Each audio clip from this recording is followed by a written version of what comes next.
అమెరికాలో ఇస్కాన్ దేవాలయంపై కాల్పులు జరగడంతో కలకలం చోటు చేసుకుంది. అగ్రదేశంలోని రాధాకృష్ణ ఇస్కాన్ ఆలయాన్నే లక్ష్యంగా చేసుకుని దాడులకు పాల్పడ్డారు. ఆలయంలో భక్తులు ఉన్న సమయంలోనే ఈ కాల్పులు చోటు చేసుకున్నాయి. సుమారుగా 20 నుండి 30 బుల్లెట్లు ఆలయ గోడల్లో నుండి దూసుకెళ్లాయి. ఆలయం అద్దాలు కూడా పగిలిపోయాయి. ఈ ఘటనపై శాన్ ఫ్రాన్సిస్కోలోని భారత కాన్సులేట్ జనరల్ స్పందించింది. ఈ ఘటనను తీవ్రంగా ఖండిస్తున్నట్టు పేర్కొంది.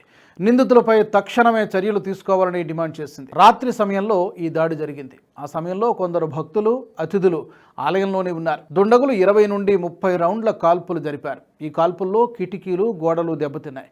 ఈ దాడి హిందూ సమాజంపై విద్వేషంతో జరిగిందని ఇస్కాన్ ప్రతినిధులు చెబుతున్నారు.